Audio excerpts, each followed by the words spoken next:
So the Colombian national team has released their convocatoria for October. These two friendlies with Mexico and Canada, which is very solid opposition. Um, Overall, I'm very positive. I do like a lot of the selections. In fact, I'm a bit surprised that they called up quite a few people from the base. I thought this was going to be more, of a squad that was going to be trying to see the backups, trying to bring new people, new faces. But for the most part, this is a clear indicator that since he called up the majority of the same players that you know, that were playing in the qualifiers in the Copa America, this is clearly showing that Lorenzo wants to continue the positive streak that Colombia had, considering that Colombia has a 5-game run.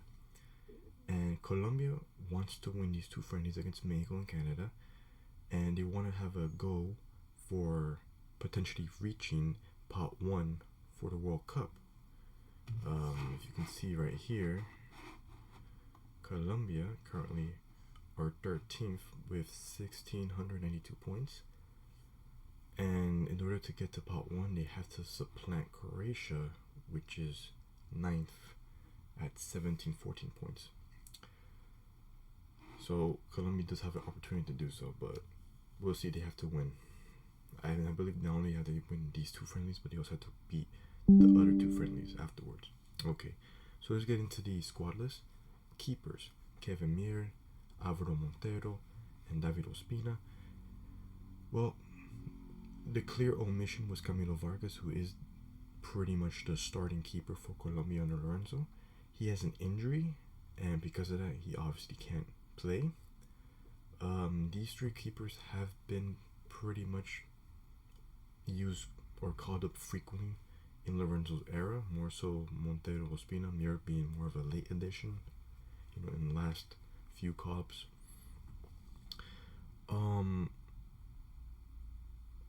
It's funny because Ospina is a player that I don't think he's gonna start. I don't think he's gonna get minutes.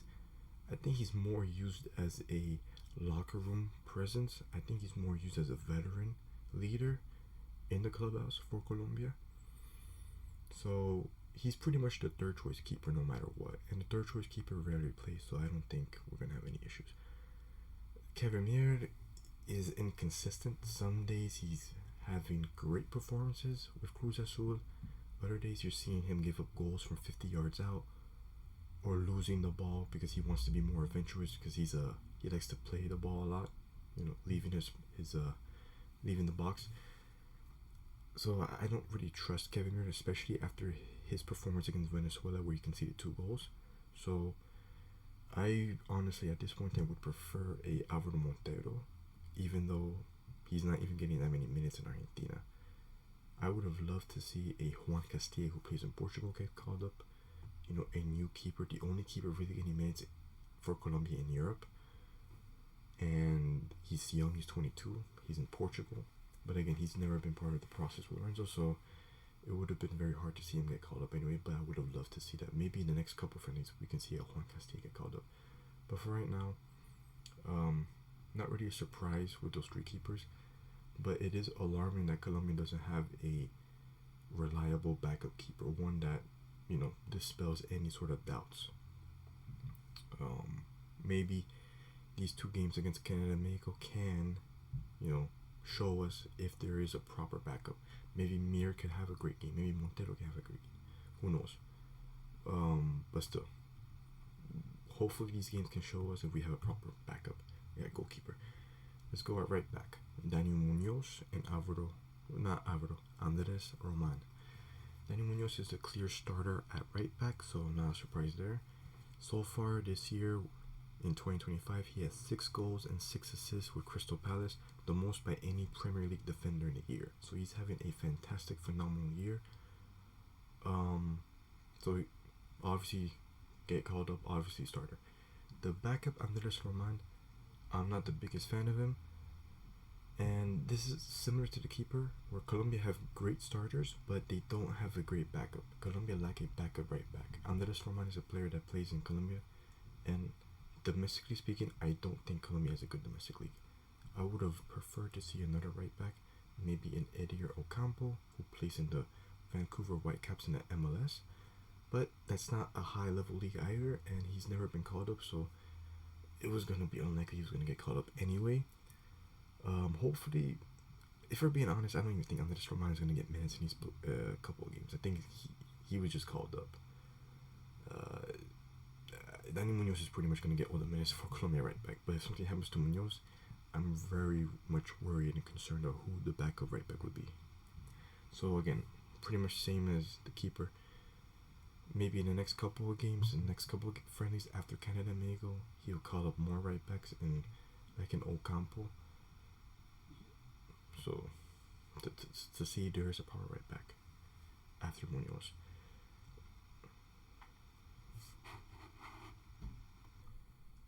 With the left backs, we have Johan Mojica and Alvaro Angulo. Johan Mojica is pretty much the starter at left back for Colombia under Lorenzo. He's the most frequently used player there, although Lorenzo has used quite a few players in an attempt to see if there's a better offensive option. He's done that with David Machado, who's pretty much underperformed in every single game he's played in.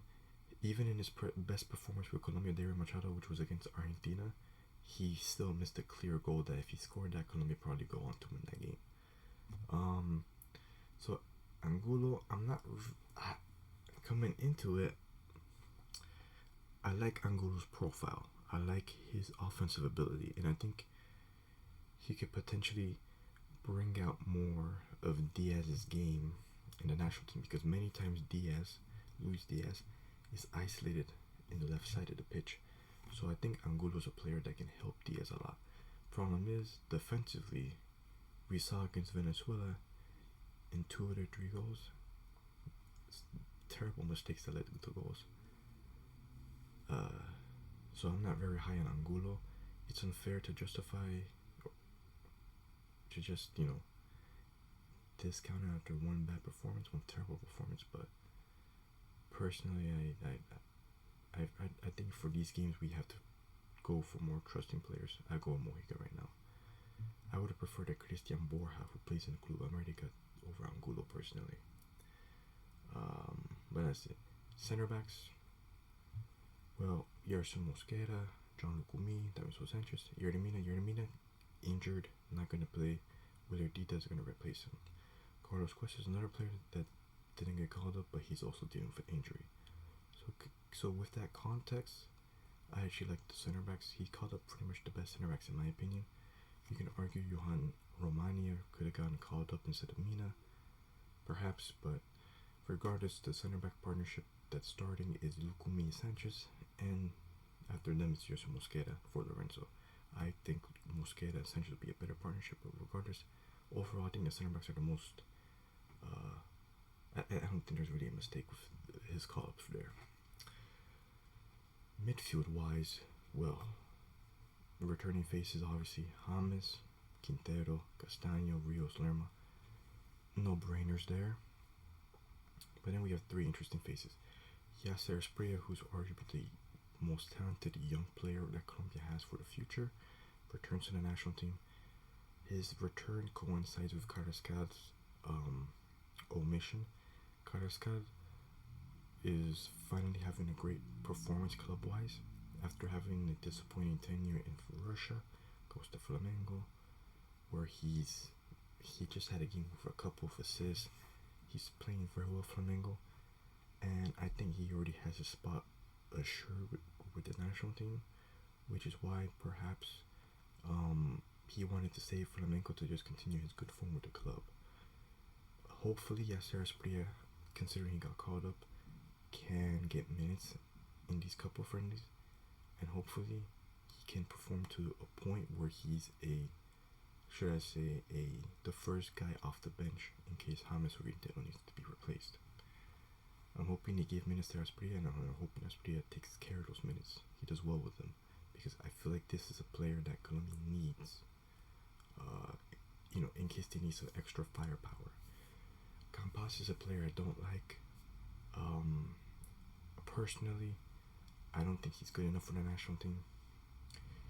And the manager continually calls him up, but I think he's too slow. He looks too pudgy. I don't know. He leaves more to be desired. And then we have Camilo Portilla, who I honestly think Portilla is pretty much an unnecessary addition. The manager loves Portilla, but I look at Portilla like he's pretty much a similar player to Castaño and Rios. And instead of a Portilla, I would have rather seen a defensive midfielder get called up, because I look at the Colombian national team and Colombia lacks a midfielder defensively. Someone that can actually help Lerma, shut down opposition. Because many times Lerma's left alone to handle 3-4 attackers by himself. And that's why Colombia concedes a lot of goals, because no one helps Lerma defensively. Colombia needs an extra DM. We don't need another midfielder like Rios and Castaño if we already have them. Portilla is unnecessary. Just call up another DM, like a Pedro Bravo, for instance. Hopefully in the next couple friendlies after this window, he'll call up another DM, and maybe he'll get called up for the World Cup, who knows. So again, Portilla for me, not needed considering we already have Rios and Castaño. And Campas, well, I don't think he's good enough for national team, but every other midfielder, I think I give a thumbs up for. Attacking wise, Diaz, no brainer. Look at what he's doing in Bayern Munich. 10 games, 10 goal involvements, perfect win record with Bayern Munich. Man in the match in his last game against Frankfurt, 2 goals and assists, so obvious. Luis Suarez, after those 4 goals he scored against Venezuela, he's pretty much cemented himself as a striker for Colombia. And he's coming off of scoring for Sporting, not just in the Champions League, but also in the league, where he's one of the top goal scorers in the league as well. So yeah, it's a no-brainer to call up Suarez. Cucho Hernandez, 4 games in a row scoring for Betis. I'm happy to see him return, because I thought Lorenzo was not going to call him up again after how he poorly performed against Peru. So I love that Cucho's returned. And then we have who I love the most, Kevin Serna, a player that looks to be potentially, if he performs well and if he gets minutes, potentially can be the backup substitute to Luis Diaz, overtaking Luis Sinisterra, who's a player that has been struggling for injuries.